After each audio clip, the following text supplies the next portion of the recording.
Ако си предприемач кој што трага по подобри резултати, поголем профит, поголема продажба.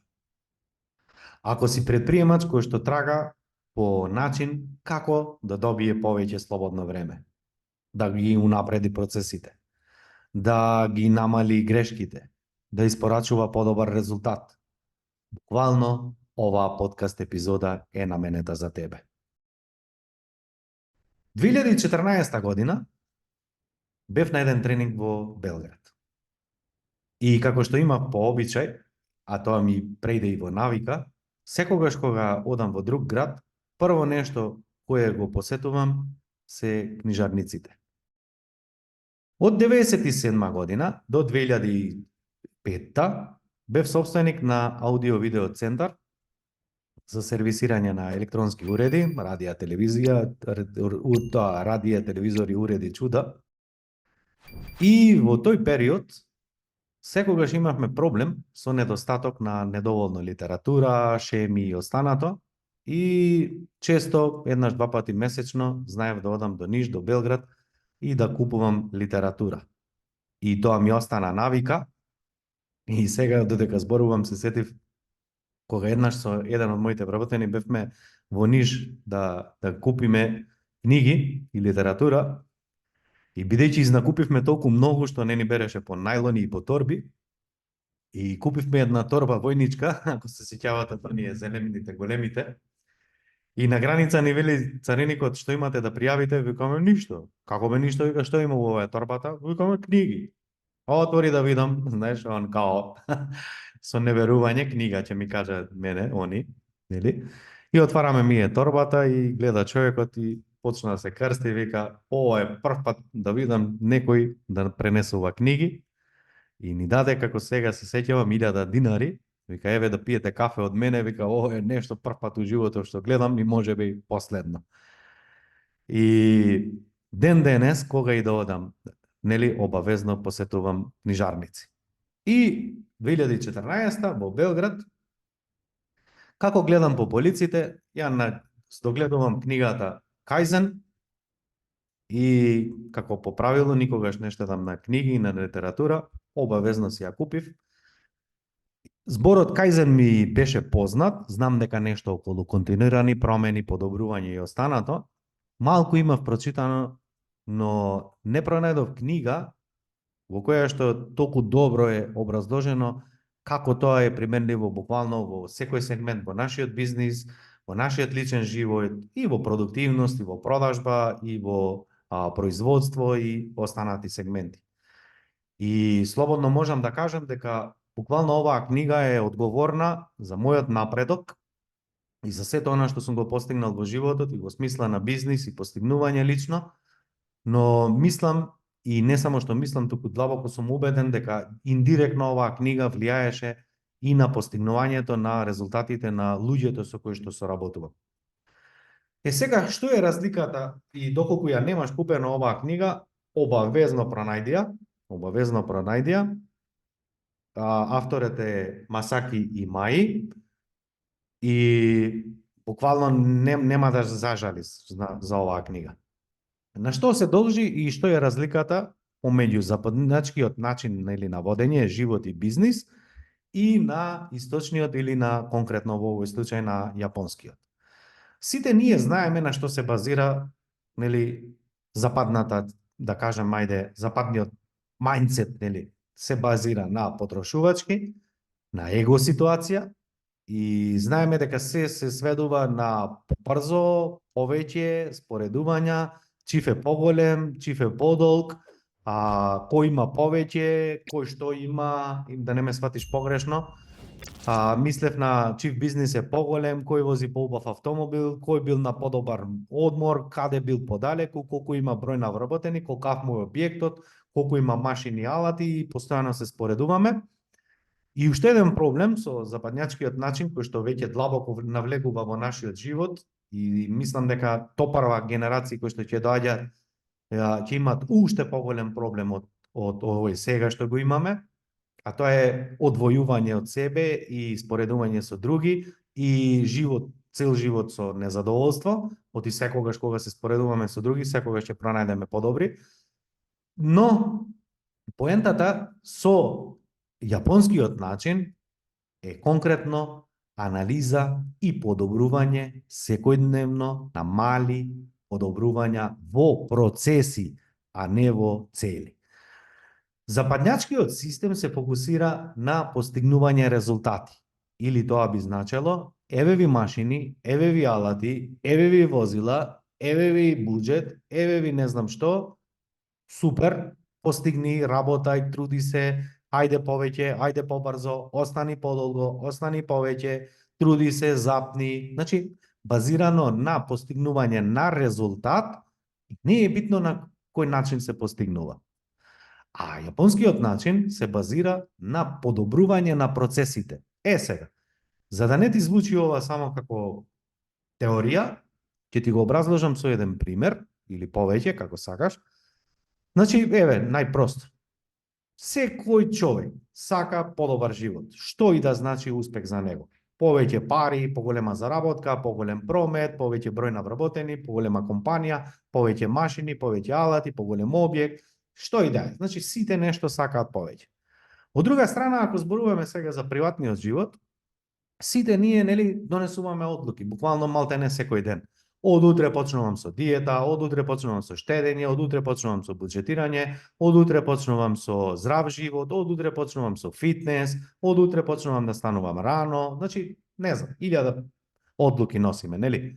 Но што е поентата со овој начин на одлуки? Што за 2-3 дена ние едноставно забораваме на одлуките кои што сме ги донеле. Зошто? Затоа што наместо да застанеме и да ги анализираме процесите, да видиме во што сме добри, во што сме лоши и каде треба да унапредиме, ние едноставно правиме акција во ширина, соопштуваме на нашиот тим, вие треба да се трудите, вие тоа, нема заебанција, ајде од утре ова, и кога ќе се уморите, нели? И за 2-3 дена од тоа нема ништо и често како луѓето со кои што соработувам викаат, ама џабе ја да држам состаноци кои више не ми веруваат. Зошто не ти веруваат? Затоа што 100 пати си го направил сето тоа и ти самиот во себе не си сигурен, туку само си бил мотивиран од некој импулс, од надворешно обкружување, од некој човек, од некоја книга, од некој видео кој што нели си видел и си бил инспириран од нечиви резултати, и викаш време и јас ќе почнам, но тоа е најлошото нешто што можеш да го направиш. Или во бизнисот, уште еден пример може да ти дадам со приватен живот, најголем дел од предприемачите не седнуваат да ги запишат процесите кои што ги носат до успех. Ако би значело продажба, да измерат, да ги запишат сите процеси. Колку телефонски јавувања, ако зборуваме за директна продажба. И да ги измерат сите процеси, нели, како би ја знаеле нултата точка. Колку телефонски закажувања, колку ти се јавиле, во кое време луѓето се слободни, дигаат, креваат телефон, не знам, колку имаш закажани состаноци, колку од закажани состаноци ти се појавиле луѓето, кај колку луѓе си открил болка, потреба или како и да е, кој носи одлука, кој не носи одлука, дали си направил диагноза, дали си го идентификувал проблемот кој што навистина му е потребен на твојот клиент, колку состаноци имаш додека ја затвориш продажбата во просек, што презентираш, да кажам, нели, ајде на следниот состанок. Како изгледа презентацијата, за која понуда зборуваш, дали имаш јасна конкретна понуда или сето тоа имагинарно и се снаоѓаш во од. Колку имаш во просек затворени продажби. И сето ова кога би ги измерил, кога би изолирал еден успешен пример и од него извадиш процеси, запишеш како разговараш, што разговараш, со кој глас, со која дикција, кои прашања ги поставуваш, во кое време ги поставуваш, што ако е млад, што ако е стар, што ако е женско, што ако е машко, што ако е на таа позиција, што ако е на таа позиција, значи различни сценарија по иста патека и секогаш предвидлив резултат, кога и да го повториш идентичното, едноставно идентично е како буквално секој ден сакаш да правиш, не знам, васина торта, го трупнав имево, не знам дали постои таква торта, и идентично како секој божји ден ти да, не знам, сакаш, знаеш, си замислил каква торта таа на 3 спрата или како треба да изгледа, и не го добиваш вкусот кој што сакаш, или се распаѓа, или е мека, или е блага, или е не знам каква, а секој ден менуваш различен рецепт. Еден ден печеш едно брашно, друго брашно, една машина, друга машина, еден тајминг, друг тајминг и ти никогаш не можеш да пронајдеш рецепт. Овде во 99% паѓаат предприемачите. Зошто? Затоа што никогаш на бизнисот, на одреден сегмент, на продажба или како и да е, не ги идентификуваат процесите или примерот со тортата, да направат еден успешен рецепт. Што би значило еден успешен рецепт? Се додека не ги поделиш процесите и се не запишуваш што конкретно работиш или во тортата на која температура печеш, колку долго, колку време се пече, колку состојки, по кој редослед, во кое време и се останато, нели? Сето она. И ја добиеш она конечна торта, да, супер, ги имаш запишено процесите и само повторувај. Ова е клучот. Најголем дел, дури повеќе од 90% од предприемачите не доаѓаат до ова ниво, туку ги обвинуваат вработените, ги обвинуваат клиентите, ги обвинуваат конкуренција и секогаш го бараат проблемот надвор од себе, или тоа е идентично како да се затвориш во просторија и имаш термометар, гледаш на термометарот, не знам, 20 степени и ти се нервираш што не е во ред со термометарот, зошто те собава нема 30 степени или 15 степени и постојано размишлуваш у термометарот. Што му е на термометаров што не чини? Зошто термометаров не се труди да ја дигне температурава? Зошто термометаров не... ова е идентично и секојдневно ги слушам предпремачење како велат на младиве не им се работи, а денес ништо не ценат, сите услови ги имаат, ние кои бевме, не знам, дрн јариња. Значи, секогаш ги бараат проблемите надвор од нив, а суштината е да го изолираш оној успешен рецепт од и твој бизнис, ти се мачел, си градел од почеток, ти знаеш како треба и не треба и се, од тој да извадиш јасни чекори, успешен рецепт, да го запишеш, да го преточиш во протокол, односно подоцна во систем и да бараш од твојот тим секогаш дисциплинирано да го подобрува тој процес. Кога ќе научат, кога ќе бидеш сигурен дека го применуваат и го работаат тој процес, сега можеш да ги пуштиш твоите луѓе да дотураат своји украси, своји бисери и на тој начин да се подобрува и да се унапредува тој процес, производство, продажба, како и да е. Што значи, се што не си мерел, не можеш да подобриш. За се што немаш мерка, ти не знаеш дали е добро или е лошо, туку тоа е само една моментална ситуација. И јас секогаш им велам на предприемачите, твојот бизнис, колку да си ти задоволен или незадоволен, тоа е само моментална ситуација која што ја воочуваш. Имаш проблем со вработени? Супер. Тоа е само моментална ситуација која што ја воочуваш. Имаш проблем, не расте продажба? Супер. Тоа е само момент кој што го воочуваш или ти идентично како со термометарот. Но гледај сега каде е клучот. Сите ние имаме кожа на нас. Да предпоставиме сум ја ставил раката на шпорет и сум се изгорел. Кожата е сензор која што регистрира топлина. Но сензорот праќа сигнал до мозокот и вика топло и директно раката добива импулс и се трга. Дали ми е крив шпоретот? Дали ми е крив некој член од семејството што можеби го заборавил, ја заборавил ринглата, па јас сум ја ставил раката. Значи, колку и да тражам проблеми надвор од мене, ќе најдам, но дали е тоа одговорот кој што го бараме, реалниот или не. Втора работа, на секоја акција и предстои предходени чекори, а тоа би значело дека проблемот кој што го гледаш не е проблем, туку е симптом. Проблемот е овде, кај што регистрира. Кога ти сега или јас сум се изгорел, нели, и јавил центарот за болка у амигдала, опасност, температура, тргај рака, тоа е импулсот, овде го барам проблемот. Зошто јас сум ја ставил раката? Невнимание, разговор на телефон, несоодветно движење, нефокусираност, расеаност. Ова се причините за горењето на мојата рака. Ова е идентично и во твојот бизнис. Сето она што го гледаш окото е импулс кој што праќа на мозокот, да ти се изнервираш дека нешто не функционира. Она што ги слушаш твоите вработени како разговараат со клиенти, помеѓу себе или не знам што, е само сензорно нели, аудитивно си го прифатил твојот мозок, споредува со твоите вредности и вика, ова не е добро. Тоа е идентично како јас кога се изгорев во примерот со кожата. Значи, твојот бизнис не е ниту добар, не е ниту лош. Она што ти го наблудуваш е импулс и проблемот никогаш не е тамо. И затоа секогаш им велам на сите луѓе со кои што соработуваме, проблемот во кој што ти гледаш не е проблем. Секогаш е чекор два назад. Имаш проблем со продажба, можеби немаш доволно лидови. Ако немаш доволно лидови или проспекти, можеби не функционира маркетинг. Може немаш органски материјали, може немаш PPC или платени реклами, може немаш доволно број на посети. Значи, секогаш проблемот кој што мислиш дека е проблем, најчесто не е, и затоа велам, ако си ме слушнал, најчесто луѓето бараат проблем онамо каде што не постои. Зошто е битно мали, но континуирани промени? Затоа што ништо не бидува преку ноќ. Ниту се станува богат преку ноќ, нити сиромав преку ноќ, нити бизнисмен преку ноќ, ништо не може преку ноќ да се направи. За се треба континуирани активности. На што вели Кајзен?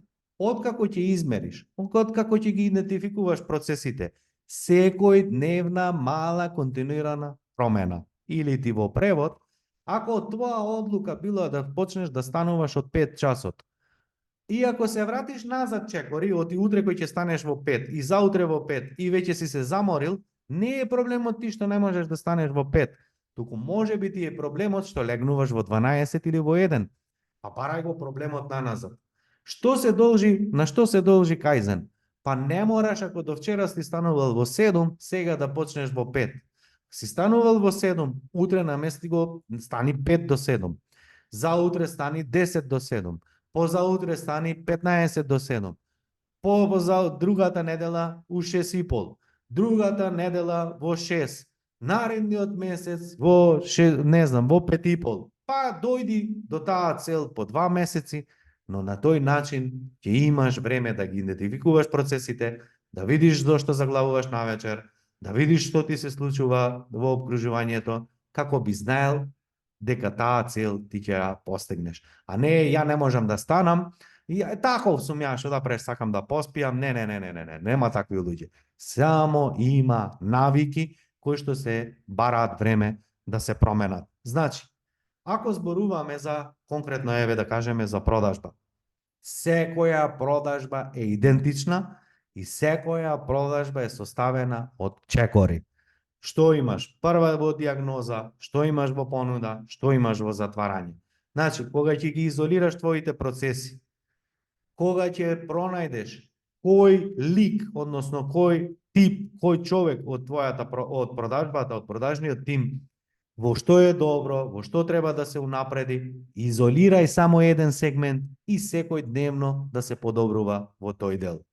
Зошто Mastermind обуките кои што ги правам, односно Mastermind програмот трае 6 месеци, а не трае 6 недели?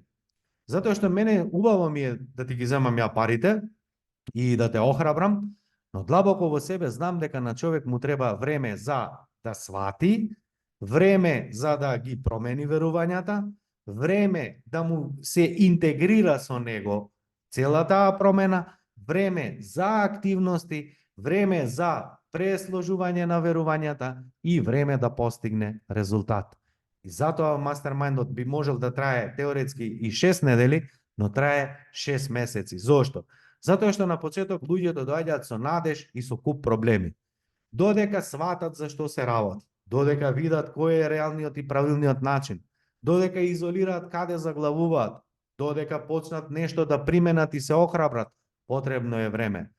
Но кога од секоја среда на среда, од среда во среда, од среда и сето тоа во наредните недели, 6 месеци го прават, кога подобруваат мала активност, па мала активност, па мала активност, кога ќе се завртат поминале 2-3 месеца и луѓето едноставно не можат да препознаат како, честно ми велат, па добро е како сме работеле до сега. Добро е и толку, така е. Она што е уште поинтересно, бидејќи сите ние имаме селективна меморија, односно паметиме она што ни одговара, а забораваме најголем дел, така функционира мозокот и тоа е сосема во ред. Најчесто ние забораваме каде сме биле и каде сме до сега. И често пати кога правиме, обично кога поставуваме развојна стратегија или цели, имаме меѓу точките и анализа на последните 10 години што се постигнале луѓето, ти најчесто сме незадоволни, нели? Гледаме се, споредуваме со други и мислиме дека тапкаме во место. И кога ќе направиме анализа каде сме биле последните 10 години, што се сме правели, каде сме дошле, колку квантен скок е тоа буквално, свесни сме дека има промени, дека е на подобро и дека и наредниот период и ништо да не менуваме, секако дека ќе имаме постигнувања, но поентата е што ние се фокусираме на негација и брзо забораваме каде сме. И секогаш, односно два пати годишно, еднаш на почетокот, еднаш обично, еднаш во пролет, еднаш во есен, правам мастермајнд, овој пат да дојдат 5, 7, 10 луѓе максимум, кои што претходно не биле учесници, да имаат прилика да видат директно, конкретно како работаме со групата, и тоа е двоен бенефит. Едно за луѓето кои што размислуваат, сакаат нели да се пријават на мастермајнд, но се уште нели се кршат, не знаат како тоа изгледа, кој се доаѓа тамо и останато. А втората работа која што добиваат бенефит самите веќе учесници кои што се на мастермајнд и она што го идентификуваат, често велат за овие кои што се дојдени нови, да кажеме, нели учесници, често велат, добро, ние вакви ли бевме на почетокот? Проблеми, проблеми, проблеми, проблеми, проблеми. Куп прашања, се нејасно, нефокусирани мисли. И ова се сознанијата до која и доаѓаат. Добро е за ние, стварно ли вакви бевме? Што тоа значи? Тоа значи дека треба денес да седнеш и да донесеш одлука. Ако е, еве го, март веќе месец, кои ти се цели за 2024 година? Подели ги по квартали. Одбери сегмент, само еден сегмент, на кој што ќе се фокусираш сега во март. Подели го тој сегмент на процеси. Измери се што можеш. Запиши и измери. Кога ќе го поделиш на процеси, размисли во кој процес е окей, каде има проблем. На овој начин го идентификуваш проблема. Сега, кога веќе знаеш дека цела торта не ја менуваш цел рецепт, туку само количина на шеќер, на брашно или на јајце, сега само тамо подобруваш. И кога секој ден помалу подобруваш, доаѓаш до совршенство. Тоа е разликата зошто јапонците се мирни, зошто се спокојни, зошто нивните компании се вечни, зошто кога јапанците прават бизнис план прават за следни 200 години, а македончето не знае што ќе јаде утре за ручек, и зошто едноставно во Јапан нема толку нагли промени, нема притисок, нема нервоза, а од друга страна имаат совршени процеси, имаат совршени техники, од кои што и Западот учи, и сите ние учиме, и се живо буквално е произлезено од таму. Кајзен го има применето Toyota, Кајзен го има применето сите најголеми светски компании и доста успешни компании и во нашата држава, и едноставно е нешто без кое што не смееш да продолжиш да работиш или да го игнорираш. Ако случајно не можеш да ја пронајдеш оваа книга, пиши на интернет, ќе ја пронајдеш во PDF или како и да е, но нека тоа не биде пречка да не почнеш да размислиш уште денес кои мали, ситни промени ќе ги направиш уште денес. Идеален ден нема да се случи, никогаш нема да се случи ти да станеш од спиени, од еднаш да бидеш, не знам, куп клиенти, фантастичен промет, куп вработени, значи ништо не доаѓа преку ноќ, и доколку ти одлуките ги оставаш, па знаеш, сега морам да работам многу зашто имам недостаток на вработени. Сега морам да останам преку времене зашто имам слаб промет. Ќе почнам со ова промениве што ги збориш ти, ама немам време толку сега, кој ќе имам време тогаш ќе почнам. Ја ќе излазам од оператива, ама само да вработам уште еден, уште двајца. Се тоа изговори кои што ти се вртат у круг и буквално нема шанса да излезеш од тој зачаран круг. Се што имаме е сега. Минатото е завршено, иднината едноставно не знаеме каква е и како ќе се случи, сето тоа е претпоставка. Се што имаме на располагање е сега. Сакаш да излезеш од оператива? Да, сега носиш одлука и почнуваш помалку да правиш промени. Сакаш да унапредиш продажба? Да, сега носиш одлука и почнуваш полека да подобруваш. Сакаш да го зацвршнеш тимот? Сега носиш одлука и работиш секојдневно помалку со тимот. Сакаш да намалиш карт, грешки и да убрзаш производство? Да, сега носиш одлука и полека подобруваш. Ништо не се случува преку ноќ. Ако од мене слушнеш дека јас ќе ти покажам и ќе ти направам чуда за овие 6 месеци доколку се пријавиш на Mastermind, или дека, не знам, твојот живот ќе се промени преку ноќ, едноставно тоа е голема лажга. Она што јас им ветувам на учесниците на Mastermind е дека за овие 6 месеци ќе излезе од оператива, ќе работи часови на прсти да ги изброеш за цела недела и дека точно ќе знае што треба да работи, јасност, фокус, време за себе, време за семејство и дека бизнисот ќе го стави на автопилот. Се понатаму е секундарно. Дали ќе подобруваме продажба, маркетинг, ќе добие бенефити секако, но мастермајндот се базира на поставување темели, да седнеш да го ставиш цел бизнис на хартија, сите системи да ги имплементираш, да полека се тргнеш од внатре од оператива, од гасење пожари, од менаџирање, можеш на бизнисот да гледаш како на стратег, да имаш време и за себе и за семејство, да се подобриш својот живот, па полека да почнеш да водиш бизнис. Се надевам дека ќе ти користи оваа подкаст епизода, се гледаме, поздрав.